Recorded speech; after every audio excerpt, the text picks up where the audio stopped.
Good morning students, Shri Saraswat विद्यालयની અંદર આપ સૌનું હાર્દિક સ્વાગત છે। હું છું કુલદીપ ટંડેલ અને આપણે ફિઝિક્સ સબ્જેક્ટનો અભ્યાસ કરી રહ્યા છીએ। તો ચેપ્ટર નંબર 12 ની અંદર આગળ વધીએ તો લાસ્ટ ટાઈમ આપણે જોયું હતું કે ઇલેક્ટ્રોનની હાઇડ્રોજન પરમાણુની અંદર nમી કક્ષામાં રહેલા ઇલેક્ટ્રોનની ઊર્જાનું સૂત્ર આ હતું, આટલા ઇલેક્ટ્રોન વોલ્ટ। હવે એના ઉપરથી નવો ટોપિક જોઈએ, ઊર્જા સ્તરો। તો ધારો કે મારે y અક્ષ પર ઊર્જા બતાવી છે અલગ અલગ કક્ષા માટે, बराबर, અને અહીંયા ઊર્જા લઉં 0। તો પ્રથમ કક્ષા માટે n = 1 માટે શું જવાબ આવશે? તો E1 બરાબર થશે -13.6, 1 સ્ક્વેર એટલે 1 થાય એટલે -13.6 ઇલેક્ટ્રોન વોલ્ટ, એટલે આટલી ઊર્જા હશે -13.6 ઇલેક્ટ્રોન વોલ્ટ। કોની? તો હાઇડ્રોજન પરમાણુમાં રહેલા ઇલેક્ટ્રોનની। n = 2 માટે બીજી કક્ષા માટે જોઈએ તો E2 બરાબર મળશે 13.6 / 2 સ્ક્વેર, એટલે કેટલો જવાબ થશે? 13.6 / 4, 13.6 / 4 તો જવાબ થશે -3.4 ઇલેક્ટ્રોન વોલ્ટ। n = 3 માટે કરીએ તો E3 બરાબર શું થશે? -13.6 / 3 સ્ક્વેર, તો 13.6 / 9 તો જવાબ થશે 1.51 ઇલેક્ટ્રોન વોલ્ટ। અને n = 4 માટે કરીએ તો E4 કેટલું થશે? -13.6 / 4 સ્ક્વેર, તો 13.6 / 16 તો જવાબ થશે 0.85 ઇલેક્ટ્રોન વોલ્ટ। તો આ બધા સ્તરો દોરીએ તો આ પહેલી કક્ષાનું ઊર્જાનું સ્તર, આ બીજી કક્ષાનું ઊર્જાનું સ્તર -3.4, આ ત્રીજી કક્ષા માટે ઊર્જાનું સ્તર -1.51, આ ચોથી કક્ષા માટે ઊર્જાનું સ્તર -0.85। તો આની અંદર શું થાય છે ધ્યાન આપો, આની અંદર શું થઈ રહ્યું છે? તો બે સ્તરો વચ્ચેનો ઊર્જાનો તફાવત ધીમે ધીમે ઘટે છે। પહેલી અને બીજા સ્તર વચ્ચે ઊર્જાનો તફાવત છે 10.2, બીજા અને ત્રીજા વચ્ચે ઓછો થઈ ગયો, ત્રીજા અને ચોથા વચ્ચે હજુ ઓછો થયો, એટલે ઊર્જા સ્તરો વચ્ચેનો ઊર્જાનો તફાવત એ ધીમે ધીમે ઘટતો જાય છે। આ વસ્તુ અહીં નોંધવાની છે। હવે જ્યારે ઇલેક્ટ્રોન સૌથી નજીકની કક્ષામાં એટલે કે ન્યૂનતમ ઊર્જા ધરાવતી કક્ષામાં રહેલો હોય, ન્યૂનતમ ઊર્જા ક્યાં છે? પહેલી કક્ષામાં, ત્યારે હાઇડ્રોજન પરમાણુ ધરા સ્થિતિમાં રહેલો કહેવાય। એટલે n = 1 પહેલી કક્ષામાં ઇલેક્ટ્રોન રહેલો હોય તો એ હાઇડ્રોજન પરમાણુ ધરા સ્થિતિમાં રહ્યો કહેવાશે, બરાબર। હવે ધરા સ્થિતિમાં રહેલા ઇલેક્ટ્રોનને હાઇડ્રોજન પરમાણુમાંથી દૂર કરવો છે। શું કરવું છે? ધરા સ્થિતિમાં રહેલા ઇલેક્ટ્રોનને હાઇડ્રોજન પરમાણુમાંથી દૂર કરવો છે। તો શું કરવું પડશે? તો એની ઉર્જા 0 બનાવવી પડશે। ઉર્જા 0 કેવી રીતે બનશે? તો જેટલી માઇનસમાં છે એટલી પ્લસ આપીએ। તો આ જે ઉર્જા છે +13.6, એનાથી શું થશે? ઇલેક્ટ્રોન હાઇડ્રોજન પરમાણુથી દૂર થશે। હાઇડ્રોજન પરમાણુથી ઇલેક્ટ્રોન દૂર થયો એટલે ઇલેક્ટ્રોનનું દાન કરે તો આ પરમાણુ કેવો બનશે? ધન આયન। તો આયન બનાવવા માટે જરૂરી ઊર્જા એને કહેવાશે આયનીકરણ ઊર્જા। તો હાઇડ્રોજન પરમાણુની ધરા સ્થિતિમાં રહેલા ઇલેક્ટ્રોનને મુક્ત કરવા માટે જરૂરી ઊર્જાને શું કહેશું આપણે? આયનીકરણ ઊર્જા। કેમ કે એ મુક્ત થશે તો પરમાણુ શું બનશે? આયન બનશે, એટલા માટે, બરાબર છે। અથવા તો એને બંધન ઊર્જા પણ કહેવાય કે આટલી ઊર્જાથી એ બંધાયેલા છે અને એટલી ઊર્જા પ્લસમાં આપશો તો એની ઊર્જા 0 થશે એટલે એ પરમાણુથી દૂર થશે। ખ્યાલ આવ્યો? નેક્સ્ટ ટોપિક છે ઉત્તેજન, ઇલેક્ટ્રોનનું ઉત્તેજન। ઉત્તેજન એટલે ઓછી ઊર્જા ધરાવતી કક્ષામાંથી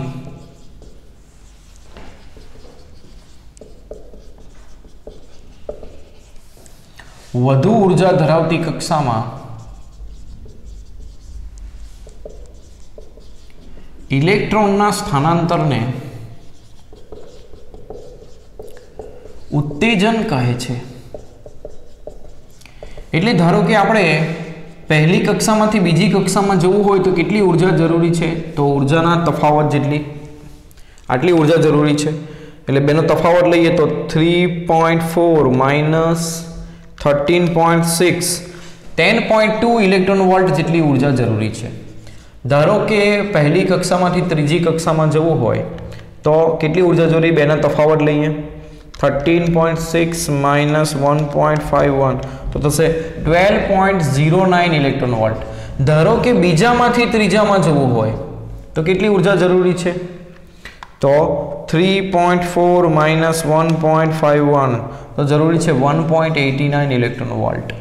એટલે આટલી ઊર્જા આપીશું ઇલેક્ટ્રોનને, જો આટલી ઊર્જા આપીશું તો તે પહેલી કક્ષામાંથી બીજી કક્ષામાં જશે, જો આટલી ઊર્જા આપીશું તો પહેલામાંથી ત્રીજામાં જશે, જો આટલી ઊર્જા આપીશું તો બીજામાંથી ત્રીજામાં જશે.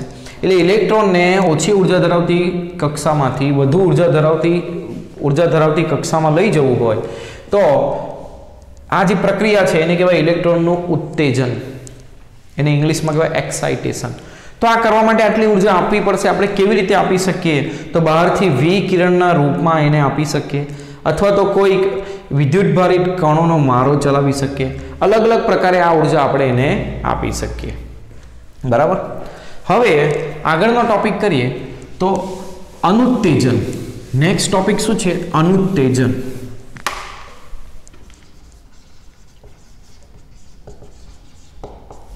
અનુત્તેજન એટલે વધુ ઊર્જા સ્તરમાંથી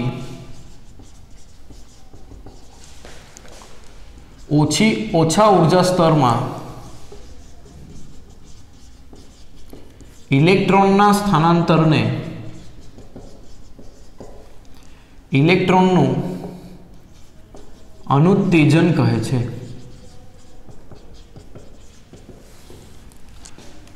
એટલે કે વધારે ઊર્જા ધરાવતી સ્તરમાંથી ઓછી ઊર્જા ધરાવતી સ્તરમાં સ્થાનાંતર કરવું એને કહેવાય ઇલેક્ટ્રોનનું અનુત્તેજન. બરાબર. તો ધારો કે ઇલેક્ટ્રોન બીજામાંથી પહેલી કક્ષામાં આવે છે તો શું થશે? તો આટલી ઊર્જા ગુમાવશે. આટલી ઊર્જા શું કરશે? ગુમાવશે. 10.2 ઇલેક્ટ્રોન વોલ્ટ જેટલી. એ ઊર્જા એ કોના રૂપમાં ગુમાવે? તો ગુમાવાતી ઊર્જા એ વિકિરણના રૂપમાં ગુમાવશે. કોના રૂપમાં ગુમાવશે? વિકિરણના રૂપમાં. એટલે કે જ્યારે ઇલેક્ટ્રોન વધારે ઊર્જા ધરાવતી કક્ષામાંથી ઓછી ઊર્જા ધરાવતી કક્ષામાં આવશે ત્યારે આમાંથી વિકિરણનું ઉત્સર્જન થશે. આમાંથી શું થશે? વિકિરણનું ઉત્સર્જન થશે. આ વસ્તુ ખાસ ધ્યાનમાં રાખવી. બરાબર. તો ઉત્તેજન એટલે ઓછી ઊર્જા ધરાવતી સ્તરમાંથી વધુ ઊર્જા ધરાવતી સ્તરમાં જવું, અને અનુત્તેજન એટલે વધુ ઊર્જા ધરાવતી સ્તરમાંથી ઓછી ઊર્જા ધરાવતી સ્તરમાં આવવું. બરાબર.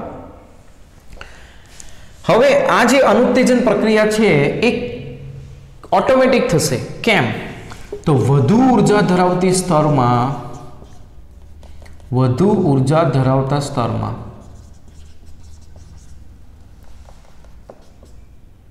અથવા તો વધુ ઊર્જા ધરાવતી કક્ષામાં ઇલેક્ટ્રોન અસ્થાયી હોય છે.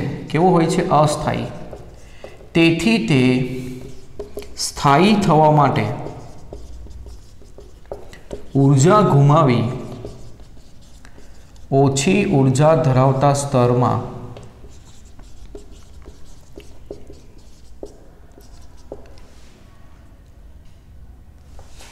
આવે છે. એટલે કરવું નહીં પડશે પણ ઓટોમેટિક થશે, કારણ કે તે ત્યાં કેવો હોય? અસ્થાયી. જેમ કે આ પેન જમીન પર એની સ્થિતિ ઊર્જા કેટલી છે? 0 અને h ઊંચાઈ કેટલી છે? mgh. છોડી દઈશ તો જમીન પર જશે. કેમ? હંમેશા કોઈ પણ વસ્તુ પોતાની ઊર્જા ન્યૂનતમ બનાવવાનો પ્રયત્ન કરે. એટલે 0 બને એના માટે એ નીચે જશે. તેમ ઇલેક્ટ્રોન ઓછી બને એટલે 13.6 માઇનસ 13.6 ઓછું કહેવાય. તો ઓછું થાય એ માટે ઇલેક્ટ્રોન ઓટોમેટિક વધારે ઊર્જા ધરાવતી સ્તરમાંથી ક્યાં આવશે? ઓછી ઊર્જા ધરાવતી સ્તરમાં. તો એ જે ઊર્જા ગુમાવશે એ કોના રૂપમાં ગુમાવશે? વિકિરણના રૂપમાં ગુમાવશે.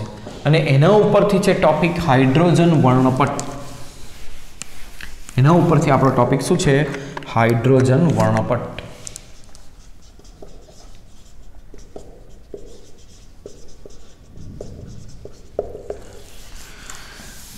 તો આ ટોપિક શું છે? તો જુઓ, આની અંદર આપણે રીડબર્ગનું સૂત્ર તારવીશું. કોનું સૂત્ર? રીડબર્ગનું સૂત્ર. તો જ્યારે ઇલેક્ટ્રોનનું અનુત્તેજન થાય છે ત્યારે એ જેટલી ઊર્જા ગુમાવે છે એ કોના રૂપમાં ગુમાવે છે? વિકિરણના રૂપમાં. એટલે બે ઊર્જા સ્તરો વચ્ચેનો તફાવત એ વિકિરણની ઊર્જા જેટલો થશે. બરાબર. તો અહીં ધારો કે ni કક્ષામાંથી nf કક્ષામાં ધારો કે ઇલેક્ટ્રોન આવે છે તો કેટલી ઊર્જા ગુમાવશે? ei minus ef. એ ગુમાવતી ઊર્જા કોના રૂપમાં હશે? h ન્યૂના સંદર્ભમાં. તો આના પરથી h ન્યૂ, આ ન્યૂ કોના માટે છે? i થી f કક્ષામાં લઈ લઈએ. h ન્યૂ if બરાબર શું લખશું? ei minus ef. કોઈ પણ કક્ષામાં ઇલેક્ટ્રોનની ઊર્જાનું સૂત્ર me power 4 8 epsilon naught square n square h square આ સૂત્ર આવે છે. તો આ કઈ કક્ષા છે? ni કક્ષા, એટલે ni સ્ક્વેર લખીશું. આ સૂત્રની અંદર માઇનસ આવે છે. હવે અહીંયા મૂકીશું તો માઇનસ માઇનસ શું થશે? Plus me power 4 8 epsilon naught square nf square h square આવું થશે. હવે આમાંથી કોમન શું નીકળશે? તો me power 4 8 epsilon naught square h square common નીકળ્યું. અહીંયા રહી જશે 1/ni square plus 1/nf square. હવે આપણે શોધવાનું છે કે જે વિકિરણ ઉત્સર્જિત થાય છે એની આવૃત્તિ કેટલી હોય. તો h વડે ભાગીએ તો ન્યુ if બરાબર શું થશે? me power 4 divide by 8 epsilon naught square h cube. h વડે ભાગશું એટલે અહીંથી h કેન્સલ અને અહીંયા h સ્ક્વેર નું શું થઈ જશે? h cube 1/nf square minus 1/ni square એટલું થશે. તો આ શું શેનું સૂત્ર છે? તો જ્યારે ઇલેક્ટ્રોન વધારે ઉર્જા ધરાવતી કક્ષામાંથી ઓછી ઉર્જા ધરાવતી કક્ષામાં આવશે ત્યારે વિકિરણ રૂપે ઉર્જા ગુમાવશે ને એ કેટલા આવૃત્તિનું વિકિરણ ઉત્સર્જે? તો આટલી આવૃત્તિનું વિકિરણ ઉત્સર્જે. ખ્યાલ આવે છે? હવે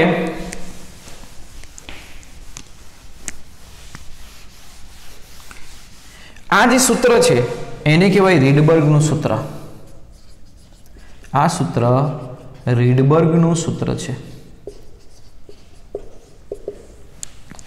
હવે ધારો કે આપણે ઉત્સર્જિત વિકિરણની તરંગ લંબાઈ શોધવી છે તો ન્યુ બરાબર શું થાય? c/λ. તો c/λ બરાબર થશે me power 4 8 epsilon naught square h cube 1/nf square minus 1/ni square. હવે c વડે ભાગીએ તો 1/λ if બરાબર શું થશે?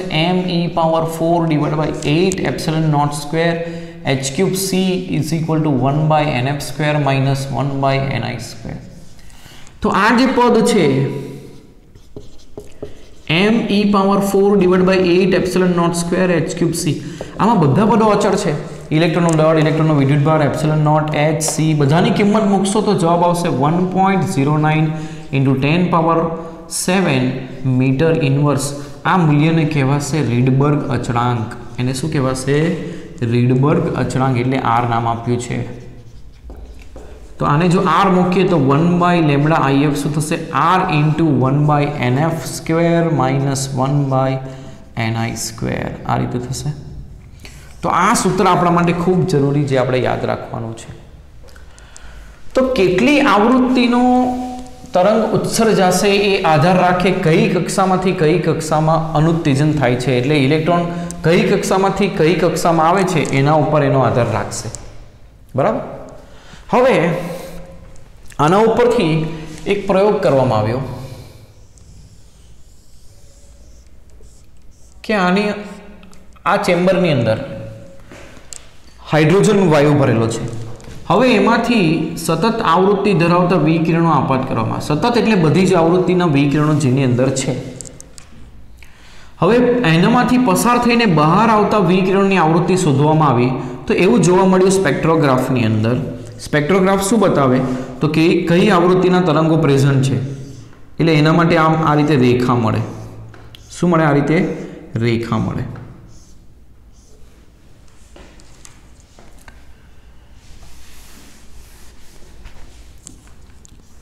તો એ ગ્રાફ કંઈક આવા પ્રકારનો મળ્યો.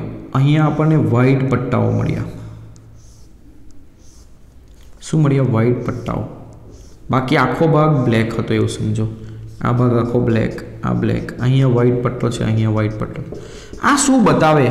તો બહાર આવતા વિકિરણની અંદર આ બધી આવૃત્તિઓ પ્રેઝન્ટ છે, એટલે સમજો 0 થી 10 બધી આવૃત્તિ પ્રેઝન્ટ છે. પણ આ એક જ આવૃત્તિ પ્રેઝન્ટ નથી. આ વ્હાઇટ પટ્ટો એટલે અહીંયા પ્રકાશ નથી એવું બતાવે. આ આવૃત્તિનો પ્રકાશ, આ તરંગ લંબાઈનો પ્રકાશ નથી. તો એ તરંગ લંબાઈ કઈ છે એ જોવામાં આવ્યું. અને અહીંયા જે આ વ્હાઇટ પટ્ટો છે એ પણ બતાવે કે આ તરંગ લંબાઈનો પ્રકાશ આની અંદર નથી, વિકિરણ નથી. એટલે શું થયું? આમાંથી આપણે વિકિરણ પસાર કર્યું તો અમુક વિકિરણનું શોષણ થયું. કયા વિકિરણનું શોષણ થયું હશે એ સમજો. તો જ્યારે ઇલેક્ટ્રોન પહેલી કક્ષામાંથી બીજી કક્ષામાં જાય તો એને કેટલી ઉર્જા જોઈએ 10.2 જે વિકિરણની ઉર્જા 10.2 ઇલેક્ટ્રોન વોલ્ટ થતી હશે એનું શોષણ થશે એટલે હંમેશા બે ઉર્જા સ્તરો વચ્ચેના તફાવત જેટલી ઉર્જા ધરાવતા વિકિરણોનું ઇલેક્ટ્રોન શું કરે શોષણ કરે અને તે ઉર્જાનો ઉપયોગ કરીને તે વધારે ઉર્જા ધરાવતી કક્ષા ઓછી ઉર્જા ધરાવતી કક્ષામાંથી ક્યાં જાય વધારે ઉર્જા ધરાવતી કક્ષામાં એટલે આને કહેવાય શોષણ વર્ણપટ કે અમુક તરંગ લંબાઈના વિકિરણોનું જ ઇલેક્ટ્રોને શું કર્યું શોષણ કર્યું કયા ઇલેક્ટ્રોનનું શોષણ કર્યું તો જેમના માટે ઉર્જા જેમની જે વિકિરણની ઉર્જા એ જરૂરી ઉર્જા અથવા તો બે ઉર્જા સ્તરો વચ્ચેના તફાવત જેટલી હોય એનું જ શું કરે એ શોષણ કરે એટલે બધા વિકિરણો અહીં પ્રેઝન્ટ હોય પરંતુ અમુક વિકિરણો એની અંદર એબ્સન્ટ હોય આને કહેવાય શોષણ વર્ણપટ કયા કયા શોષાઈ ગયા એ તમને બતાવે બીજો પ્રયોગ આ રીતે કરવામાં આવ્યો કે આ ચેમ્બરની અંદર હાઇડ્રોજન વાયુ છે તો એને સ્પાર્કથી ઉર્જા આપવામાં આવી એટલે ઇલેક્ટ્રોન વધારે ઉર્જા ધરાવતી કક્ષામાંથી ક્યાં જાય ઓછી ઉર્જા ધરાવતી કક્ષામાંથી ક્યાં જાય વધારે ઉર્જા ધરાવતી કક્ષામાં પરંતુ ત્યાં તે કેવો હોય અસ્થાયી એટલે ફરી પાછું નીચે આવે તો નીચે આવે એટલે શું કરે પોતાનામાંથી વિકિરણનું ઉત્સર્જન કરે એટલે અહીંથી અમુક વિકિરણો ઉત્સર્જિત થયા દેખાયા તો એની અંદર કયા કયા વિકિરણો પ્રેઝન્ટ છે જોવામાં આવ્યું તો આ પ્રકારની લાઈન મળી એટલે આ વિકિરણો પ્રેઝન્ટ છે આ કયા વિકિરણો પ્રેઝન્ટ હશે તો જેમની ઉર્જા hν એ કોના જેટલી હશે બે ઉર્જા સ્તરો વચ્ચેના તફાવત જેટલી હશે એનો મતલબ એવો થયો કે પહેલા જે શોષાયા હતા હવે એ જ વિકિરણો ઉત્સર્જાય એટલે આ જે વર્ણપટ મળે છે એમાં અમુક જ તરંગ લંબાઈઓના વિકિરણો પ્રેઝન્ટ હોય બધી તરંગ લંબાઈઓના વિકિરણો પ્રેઝન્ટ હોતા નથી એટલે કે વર્ણપટ એ સતત હોતો નથી તો આને કહેવાય ઉત્સર્જન વર્ણપટ આને કહેવાય શોષણ વર્ણપટ આ બતાવે આટલા વિકિરણોનું શોષણ કર્યું આ બતાવે આ વિકિરણોનું ઉત્સર્જન કર્યું ખ્યાલ આવે છે તો આ ટોપિક ઉપરથી એક વસ્તુ ધ્યાનમાં રાખવાની કે આ જે વિકિરણો ઉત્સર્જાયા એમાં જે અમુક તરંગ લંબાઈઓ છે એમની વચ્ચે કંઈક શ્રેણી મળે છે એટલે મેથ્સમાં તમે ભણો છો આ 1 3 5 7 આ સમાંતર શ્રેણી કહેવાય એટલે બધા વચ્ચે કંઈક સંબંધ છે એમ આમાં પણ વિકિરણો વચ્ચે કંઈક સંબંધ મળ્યો તો સૌપ્રથમ જે શ્રેણી હતી જે દ્રશ્ય પ્રકાશ વિસ્તારમાં આવતી હતી એ શ્રેણી બામર નામના વૈજ્ઞાનિકે શોધી હતી કોણે શોધી હતી બામર નામના વૈજ્ઞાનિકે તો એ તરંગ લંબાઈઓની શ્રેણીને કહેવાય બામર શ્રેણી એ શ્રેણી ક્યારે મળે એ સમજીએ તો ઇલેક્ટ્રોનને કોઈ પણ વધારે ઉર્જા ધરાવતી કક્ષામાંથી ઓછી ઉર્જા ધરાવતી કક્ષામાં આવવાનું છે તો જ્યારે ઇલેક્ટ્રોન એ પહેલી કક્ષામાં આવશે ત્યારે જે તરંગ લંબાઈઓ મળશે કોઈ પણ કક્ષામાંથી કઈ કક્ષામાં પહેલી કક્ષામાં ત્યારે જે તરંગ લંબાઈઓ મળે એ લાઇમન શ્રેણીની તરંગ લંબાઈઓ હતી એ શ્રેણીને શોધનારના નામ ઉપરથી શું નામ આપવામાં આવ્યું લાઇમન શ્રેણી અને આ તરંગ લંબાઈનો પ્રકાશ એ પારજાંબલી પ્રકાશ હતો આ ખાસ એમસીક્યુ માટેનો પ્રશ્ન કેવો પ્રકાશ હતો પારજાંબલી એટલે એના માટેનું લાઇમન શ્રેણી માટે તરંગ લંબાઈનું સૂત્ર લખીએ તો લેમ્ડા બરાબર 1/r 1/1² - 1/n².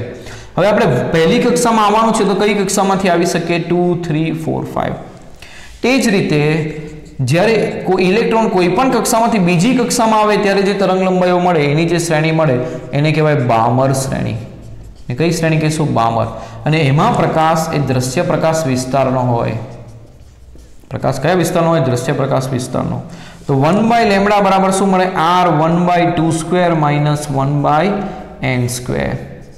n = 3 4 5 મળશે તો અહીં આગળ વર્ણપટમાં જે બામર શ્રેણીમાં દ્રશ્ય પ્રકાશની જે રેખાઓ જોવા મળી બરાબર જ્યારે n બરાબર 3 મૂકીએ ત્યારે જે રેખા મળે એને પ્રથમ રેખા કહેવાય n = 4 મૂકીએ ત્યારે જે રેખા મળે એને દ્વિતીય એટલે આ રીતે એક પછી એક નંબર મૂકતા જવાનું પ્રથમ રેખાને h આલ્ફા નામ આપવામાં આવ્યું દ્વિતીય રેખાને h બીટા નામ આપવામાં આવ્યું અને તૃતીય રેખાને h ગામા તો તમને બામર શ્રેણીમાં h આલ્ફા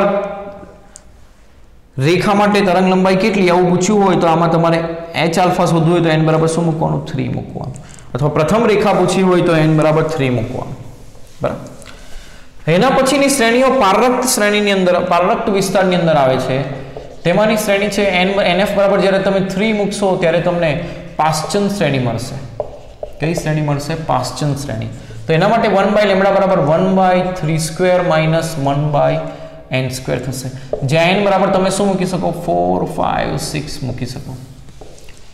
હવે જ્યારે nf બરાબર 4 હશે ત્યારે બ્રેકેટ શ્રેણી મળશે. હવે પારરત આ વિસ્તાર આ તરંગ લંબાઈઓ પારરક્તની અંદર આવે છે. કોની અંદર આવે છે? પારરક્ત વિસ્તારની અંદર. બ્રેકેટ પણ પારરક્ત વિસ્તારની અંદર આવશે. એની તરંગ લંબાઈઓ એ વિકિરણ કયા વિસ્તારની અંદર આવશે? પારરક્ત.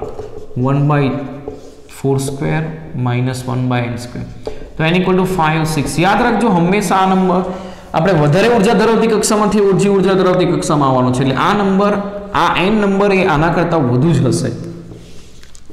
હવે જ્યારે આપણે nf બરાબર 5 મૂકશું ત્યારે ફંડ શ્રેણી મળશે અને એ પણ એની તરંગ લંબાઈઓ પણ પારરક્ત વિસ્તારની અંદર આવશે.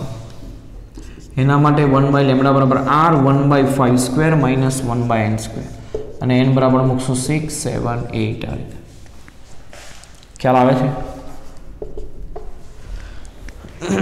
તો આની અંદર n ની અલગ અલગ કિંમત મૂકશું તો તરંગ લંબાઈઓ અલગ અલગ મળશે. તો આની અંદર ખાસ એક નોંધ કરવાની છે. ધારો કે મારે ન્યૂનતમ અથવા ટૂંકામાં ટૂંકી તરંગ લંબાઈ શોધવી હોય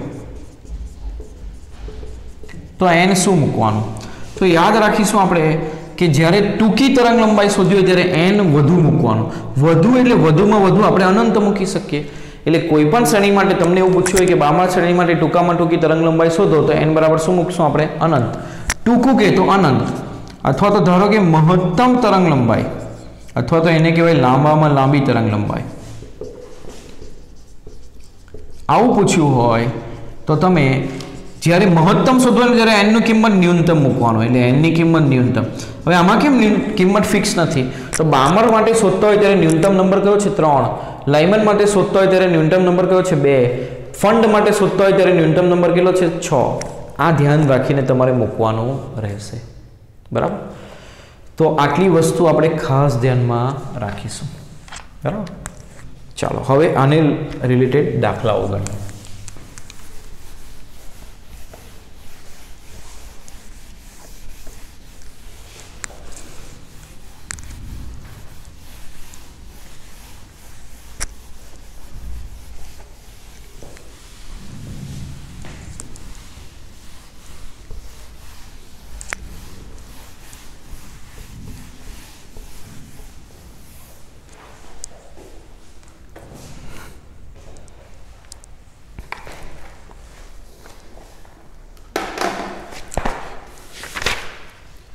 તો ઉદાહરણનો દાખલો નંબર 12.6.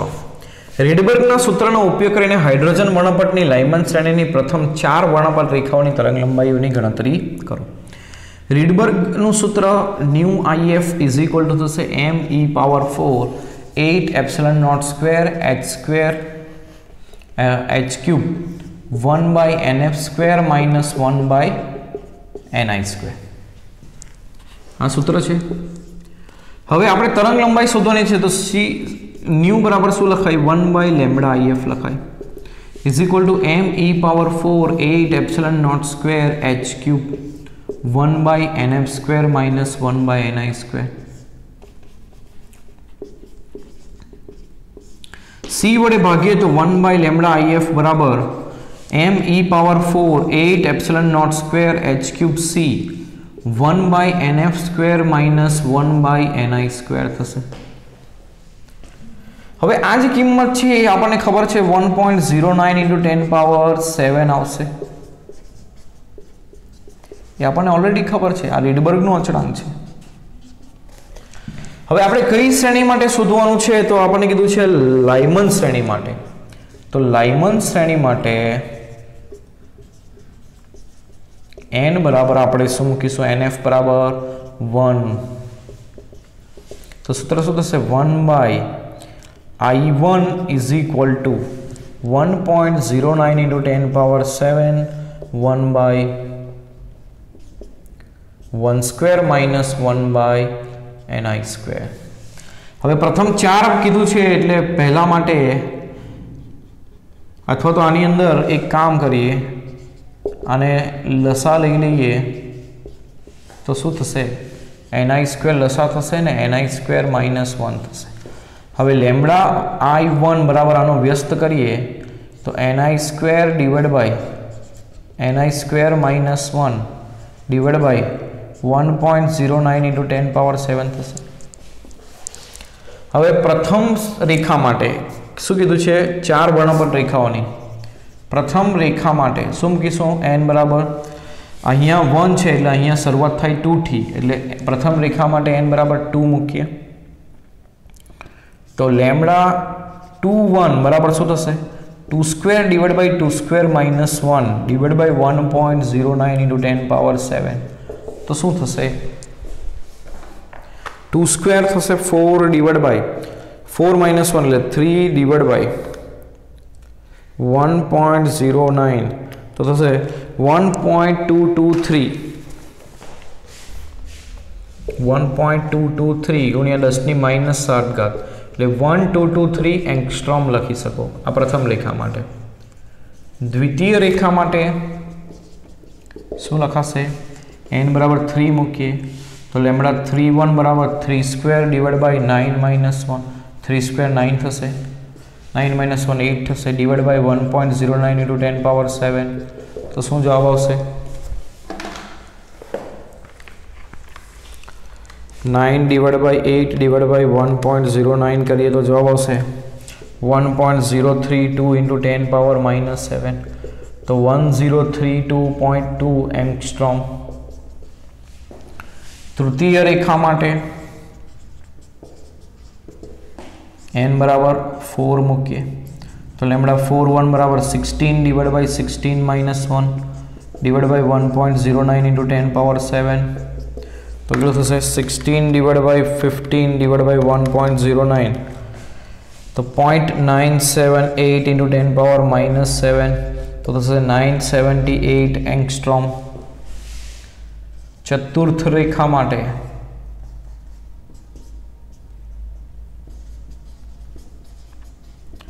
ચોથી રેખા માટે n બરાબર 5 મૂકશું તો 1 બાય અહીંયા ગણીએ ચતુર્થ રેખા માટે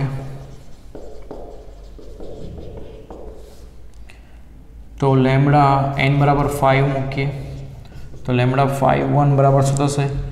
25/24 ડિવાઇડ બાય 1.09 × 10⁻7 25/24/1.09 તો 955.6 એંગસ્ટ્રોમ આ જવાબ આવશે। ચલો નેક્સ્ટ પ્રશ્ન કરીએ સ્વાધ્યાયના પ્રશ્નોની અંદર 12.3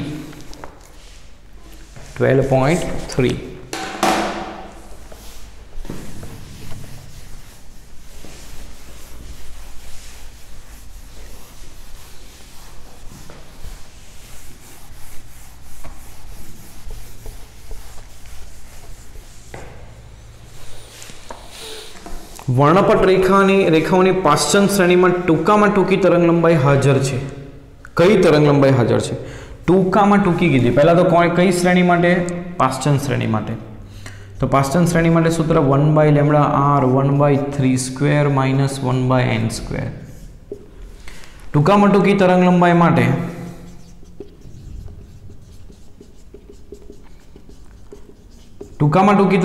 શોધવી તો n વધારે મૂકવાનું એટલે અનંત મૂકીએ તો 1/λ બરાબર r 1/9 - 1/અનંત 1/અનંત શું થશે? 0 થશે તો 1/9 જવાબ આવ્યો। આ 1/λ નો જવાબ છે તો લેમ્બડા થશે 9/r તો 9 ડિવાઇડ બાય 1.09 × 10⁻7 તો કેટલું થશે?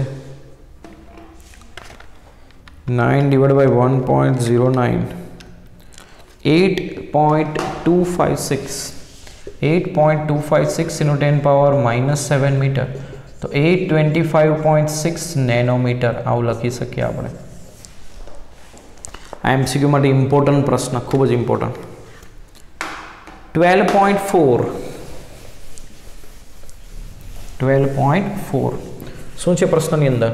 એક પરમાણુમાં 2.3 ઇલેક્ટ્રોન વોલ્ટ તફાવત બે ઉર્જા સ્તરોને જુદા પાડે છે।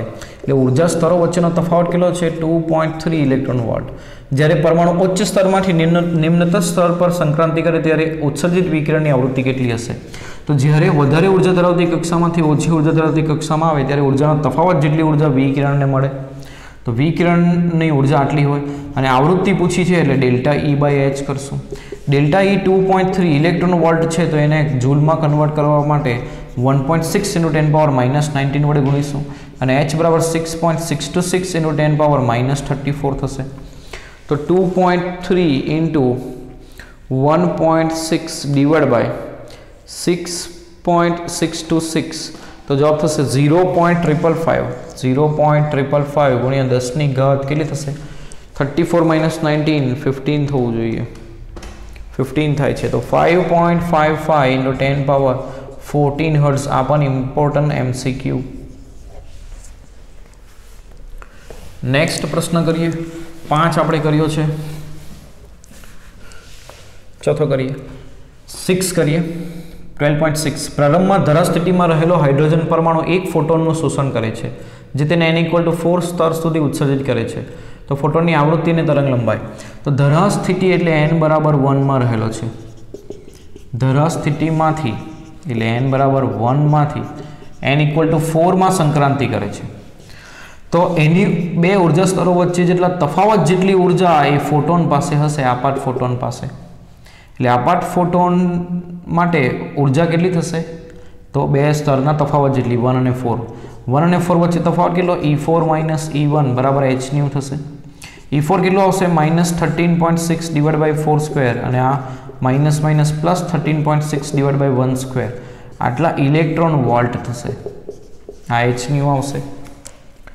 તો 13.6 કોમન કાઢીએ તો -1/16 + 1 થશે ઇલેક્ટ્રોન વોલ્ટની અંદર ઇન્ટુ hν. તો આના પરથી hν બરાબર શું થશે? 13.6 ઇન્ટુ 16 - 1 એટલે 15/16 આ ઇલેક્ટ્રોન વોલ્ટમાં છે. જૂલમાં કન્વર્ટ કરીએ તો 13.6 ઇન્ટુ 15 1.6 × 10⁻−19 ડિવાઇડ બાય 16 અને ન્યૂ શોધવું હોય તો h વડે ભાગીએ એટલે 6.626 × 10⁻−34 કરીએ.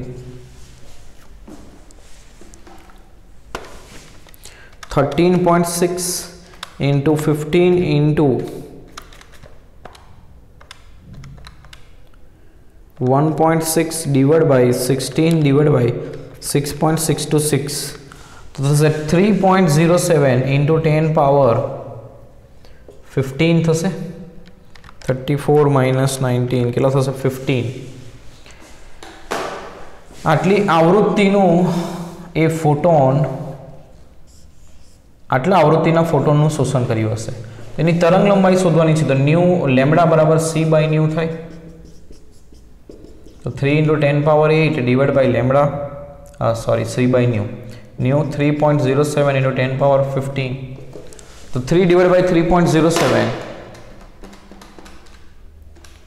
તો થશે 0.977 × 10⁻15 - 8 -7 તો 9.77 × 10⁻−8 મીટર. આટલી તરંગ લંબાઈને આટલી આવૃત્તિ ધરાવતા ફોટોનનું શું કર્યું હશે? શોષણ કર્યું હશે.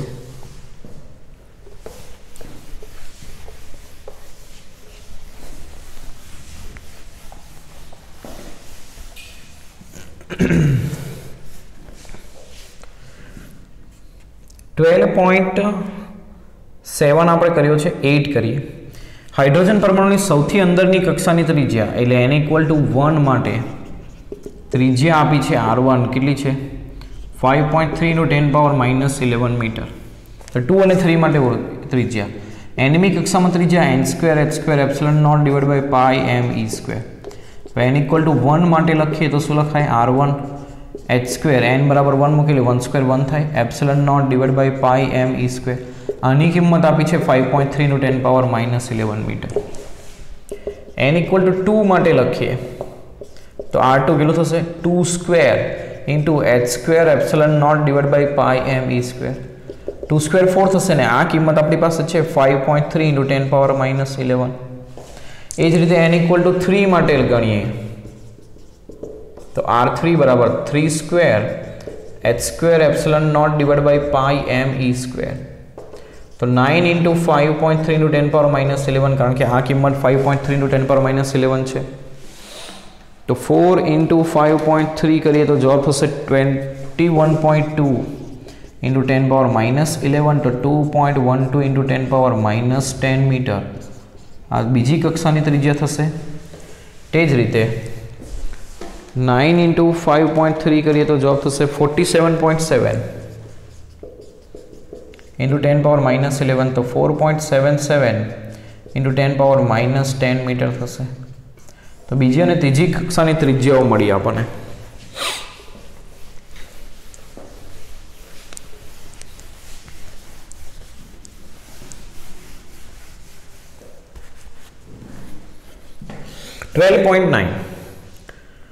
खूब ज इम्पोर्टंट प्रश्न। ओरडाना तापमाने 12.5 इलेक्ट्रॉन वोल्टनी इलेक्ट्रॉन किरणावली वायुरूप हाइड्रोजन पर मारो चलाववा माटे वपराय छे। तो तरंग लंबाईओनी कई श्रेणीओ उत्सर्जित थशे? हवे जुओ, अहीं इलेक्ट्रॉननो मारो करवानो छे हाइड्रोजन परमाणु पर। तो इलेक्ट्रॉननी ऊर्जा जे मारो कर्यो छे ते इलेक्ट्रॉननी ऊर्जा मेळवीने इलेक्ट्रॉन उत्तेजित थशे, एटले ओછી ऊर्जा धरावती कक्षामांथी વધુ ऊर्जा धरावती कक्षामां जशे, बराबर। परंतु शुं थशे? तो त्यांथी अस्थिर हशे એટલે નીચે આવશે, અને જ્યારે નીચે આવે ઓછી ऊर्जा ધરાવતી કક્ષામાં ત્યારે તે વિકિરણ ઉત્સર્જન કરે। એટલે આપણે ऊर्जा આપીએ ત્યારે તો ઉત્તેજન જ થાય, પરંતુ ત્યાં अस्थिर अस्थायी होवाथी ते फरी पाछું अनुत्तेजन करे એટલા માટે વિકિરણ ઉત્સર્જિત થાય। એટલે ऊर्जा આપો ત્યારે વિકિરણ ઉત્સર્જિત નથી થતું, પરંતુ અહીં બે પ્રક્રિયા થશે। तो સૌપ્રથમ આપણે શોધવું પડશે કે આટલી ઊર્જાથી તે કઈ કક્ષામાં પહોંચશે। તો ધારો કે આપણે પહેલા ગણીએ n = 1 થી n = 2 કક્ષામાં જવા માટે જરૂરી ઊર્જા, કક્ષામાં સંક્રાંતિ માટે જરૂરી ઊર્જા કેટલી ઊર્જા જરૂરી હશે? તો બેના તફાવત જેટલી E2 - E1। E2 થશે -13.6/2² અને +13.6/1²। तो -13.6 डिवाइड बाय 4 અને આ 13.6 कॉमन काढीए तो 1 - 1/4 એટલે 3/4 થશે। તો આનો જવાબ આવશે 10.2 ઇલેક્ટ્રોન વોલ્ટ। હવે આપણે જે ઊર્જા આપી છે એ કેટલી છે? તો સવાલની અંદર કીધું છે 12.5 ઇલેક્ટ્રોન વોલ્ટ, એટલે એ તો વધારે છે, એટલે તે બીજી કક્ષામાં જશે। તો ચેક કરીએ શું ત્રીજીમાં જાય તો n = 1 માંથી n = 3 કક્ષામાં સંક્રાંતિ માટે જરૂરી ઊર્જા કેટલી હશે? તો डेल्टा E गणीए तो E3 - E1। तो 13.6 डिवाइड बाय 3² એટલે 9 થશે, माइनस +13.6 डिवाइड बाय 1²। तो 13.6 कॉमन करे तो 1 - 1/9 એટલે 8/9 થશે।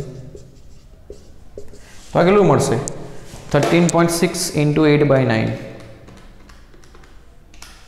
तो 12.08 આટલી ઊર્જા જરૂરી છે। હવે આપણે જે આપી છે આનાથી વધારે છે, એટલે ઇલેક્ટ્રોન ત્રીજી કક્ષામાં પણ જશે। તો ચેક કરીએ કે શું ચોથી કક્ષામાં જશે? તો n = 1 માંથી n = 4 કક્ષામાં સંક્રાંતિ માટે જરૂરી ઊર્જા કેટલી હશે? તો डेल्टा E बराबर E4 - E1। तो -13.6 डिवाइड बाय 4² +13.6 डिवाइड बाय 1। तो 13.6 कॉमन करे तो 1 - 1/16 એટલે 15/16 इंटू 13.6। तो 13.6 इंटू 15 डिवाइड बाय 16 करिए तो जवाब आवशे 12.75। आटली ऊर्जा આપણે આપી નથી, એટલે તે ચોથી કક્ષામાં નહીં જશે। આ પહેલામાંથી બીજામાં જવા માટે, આ પહેલામાંથી ત્રીજામાં અને આ પહેલામાંથી ચોથામાં જવા માટે।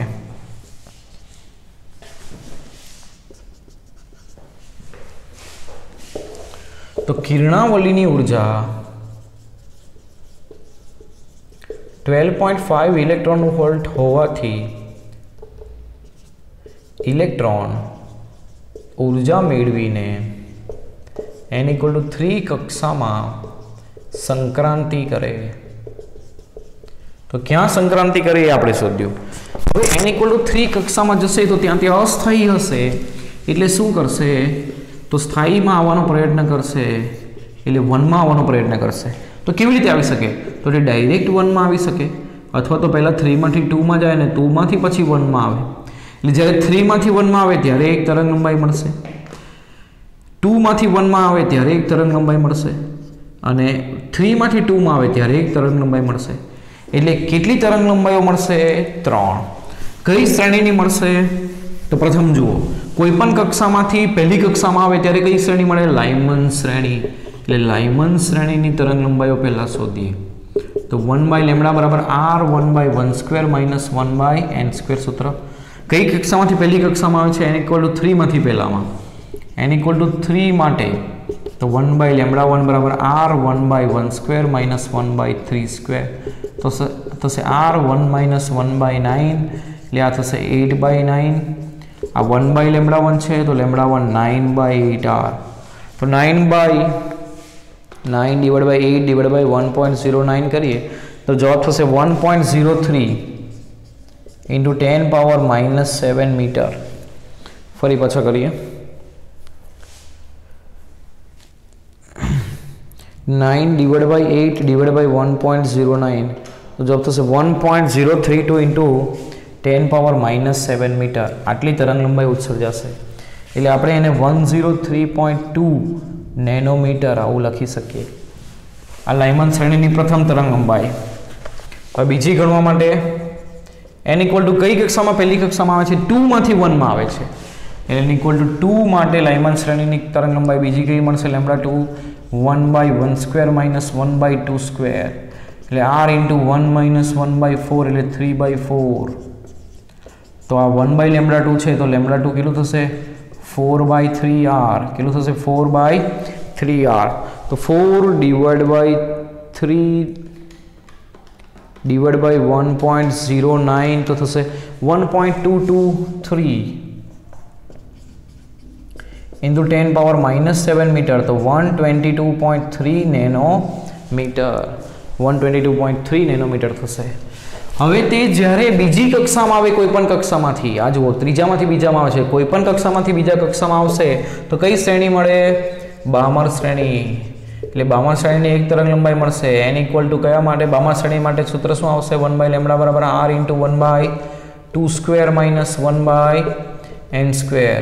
અને કઈ કક્ષામાંથી આવે છે? n = 3 માટે તો 1/λ3 બરાબર r ઇન્ટુ 1/2² માઇનસ 1/3². એટલે આ 1/4 માઇનસ 1/9 તો લસા લઈએ 36 લસા થશે 9 - 4 એટલે 5 થાય. આ 1/λ3 છે તો λ3 કેટલું થશે? 36/5r. 36/5r 1.09 ઇન્ટુ 10 પાવર 7 તો કેટલું થશે? 36/5 ડિવાઇડ બાય 1.09 તો થશે 6.605 ઇન્ટુ 10 પાવર -7 મીટર. તો 660.5 નેનોમીટર. તો આ 3 તરંગ લંબાઈ ઉત્સર્જાશે, 2 લાઇમન શ્રેણીની, 1 બામર શ્રેણીની. આ પ્રમાણેનો જવાબ આવશે. તો આ 4 માર્ક્સના ક્વેશ્ચન માટે ખૂબ જ અગત્યનો પ્રશ્ન. ખ્યાલ આવે છે?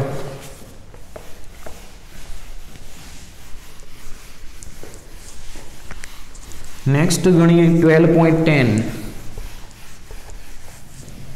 કયો ગણીએ? 12.10.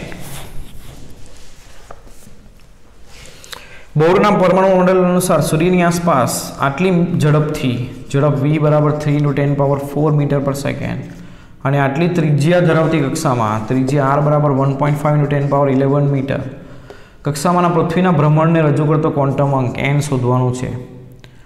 તો બોરના મોડેલ અનુસાર L બરાબર nh/2π થાય અને L બરાબર થશે mvr = nh/2π. તો આના ઉપરથી n બરાબર થશે 2π mvr ડિવાઇડ બાય h 2π 3.14 એટલે પૃથ્વીનું દળ આપ્યું છે 6 × 10⁻24 ઝડપ 3 × 10⁻4 ત્રિજ્યા 1.5 × 10⁻11 divide by h 6.626 into 10 power -34 કેટલું થશે?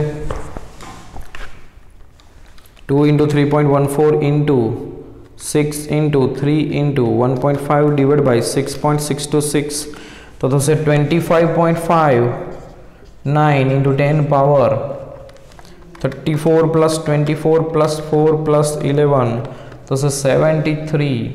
તો तो 2.56 × 10⁻⁷ आ क्वॉन्टम अंक थशे पृथ्वी माटे। ख्याल आव्यो? तो आ उदाहरण अने स्वाध्यायना दाखलाओ पण पूर्ण थया। हवे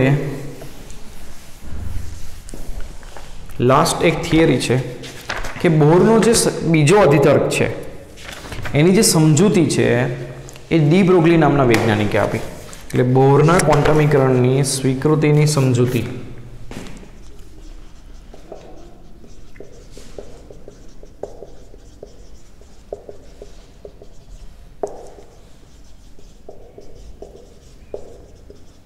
कोणे आपी? डी ब्रोगली नामना वैज्ञानिके। हवे बोरनो बीजो अधितर्क शुं छे? क्वॉन्टमीकरण एटले के एनो जे कोणीय वेगमान छे भ्रमण कक्षामां ए h/2π ना पूर्ण गुणांकमां होय छे। आ एनो बीजो अधितर्क छे। तो साचो छे के नहीं केवी रीते साबित करीए? तो इलेक्ट्रॉन અહીં कक्षामां भ्रमण करे छे न्यूक्लियसनी आसपास। हवे डी ब्रोगली नामना वैज्ञानिके कीधुं के कोईपण कण ए गति करतो होय तो ते तरंग तरीके वर्ते। અને આપણને ખ્યાલ છે કે બે જડિત આધારો વચ્ચે રહેલી દોરીમાં જો સ્થિત તરંગો ઉદ્ભવતા હોય, કેવા તરંગો? સ્થિત તરંગો। તો એના માટેની શરત શું છે? તો આ જે દોરીની લંબાઈ છે L એ n લેમ્બડા જેટલી હોવી જોઈએ। કેટલી હોવી જોઈએ? n લેમ્બડા જેટલી। હવે અહીં ઇલેક્ટ્રોન ગતિ કરે છે તો આ ઇલેક્ટ્રોન પણ આવા સ્થિત તરંગો રચશે, કારણ કે ગતિ કરતો કણ હંમેશા શેના તરીકે વર્તે? તો એ तरंग तरीके वर्ते छे। आउ डी ब्रोगली नामना वैज्ञानिके कीधुं। तो आ इलेक्ट्रॉन माटे पथनी लंबाई केटली छे? आना परिघ जेटली छे। एटले दोरीनी लंबाई जग्या पर पथनी लंबाई 2πr थशे, बराबर शुं थशे? n लेम्बडा थशे। हवे डी ब्रोगली तरंग लंबाई नो सूत्र शुं आवे? लेम्बडा बराबर h/p। डी ब्रोगलीए कीधुं कि तरंग लंबाई केटली होय गति करता कणनी? तो डी ब्रोगली तरंग लंबाई h/p અને p बराबर शुं आवे? mv। mv ने अहींया गुणी અને 2π ने अहींया लावीए तो mvr बराबर शुं थशे? nh/2π। तो आ कोणीय वेगमान l बराबर शुं आव्युं? nh/2π। तो आ साबिती मळी कि आ जे बोरनो बीजो अधितर्क छे केवो हतो? साचो हतो। बराबर। तो डी ब्रोगली नामना वैज्ञानिके आ जे बोरनो बीजो अधितर्क छे एनी साबिती आपी आ रीते। हवे आ जे बोरनो परमाणु मॉडल छे एनी पण बे खामीओ छे। एनी पण शुं छे? बे खामीओ। एटले के आ जे परमाणु मॉडल छे बोर मॉडलनी खामीओ। तो आ जे मॉडल छे ए फक्त एक इलेक्ट्रॉन धरावता परमाणु ने ज लागू पड़े। एक इलेक्ट्रॉन धरावता परमाणु ने शुं कहेवाय? हाइड्रोजनिक परमाणु। शुं कहेवाय ने? हाइड्रोजनिक परमाणु। हाइड्रोजनिक परमाणु એટલે જેમાં એક ઇલેક્ટ્રોન હોય, જેમ કે ઉદાહરણ તરીકે हीलियम+1 लिथियम+2। हीलियमમાં एक्चुअली 2 इलेक्ट्रॉन હોય પણ +1 લખો એટલે 1 મુક્ત થયો એટલે 1 જ રહ્યો। लिथियमમાં 3 હોય પણ 1 મુક્ત કરો એટલે 2 મુક્ત કરો એટલે 1 જ રહ્યો। તો આવા પરમાણુને જ આ મોડેલ લાગુ પડી શકે। आ एनी पहली खामी। बीजी खामी शुं छे? तो आज અહીંથી તરંગ લંબાઈઓ ઉત્સર્જાઈ अलग अलग वर्णपट आपने मळ्या। तो ये वर्णपट रेखाओनी तरंग लंबाई आपणे शोधता शीख्या आपणे बोर मॉडल उपरथी। परंतु उत्सर्जित विकिरणनी तीव्रताओनो संबंध उत्सर्जित विकिरणनी सापेक्ष तीव्रता એટલે કોની तीव्रता વધારે છે કોની ઓછી છે સમજાવી શકતું નથી આ મોડલ। એટલે કોની तीव्रता વધુ ને કોની तीव्रता ઓછી આ મોડલ સમજાવી શકતું નથી। આ એની બીજી ખામી છે। તો આ બે થઈ બોર મોડલની ખામીઓ જે 2 માર્ક્સના અંદર પૂછાઈ શકે। તો તમારે ચોપડીમાંથી એને લખવાની રહેશે। મેં શોર્ટમાં તમને સમજાવી છે। તો આ બધા જ દાખલાઓ અને થિયરીઓ આપણે કરી અને આપણું આ ચેપ્ટર આજે પૂરું થયું। बराबर। कोई दाखलो रही न जाए एना माटे एकवार चेक कर लीए। तो आपणे बधा ज दाखला गण्या छे अने बधी थियरीओ पण करी छे। नेक्स्ट टाइम आपणे नवुं चेप्टर शरू करीशुं।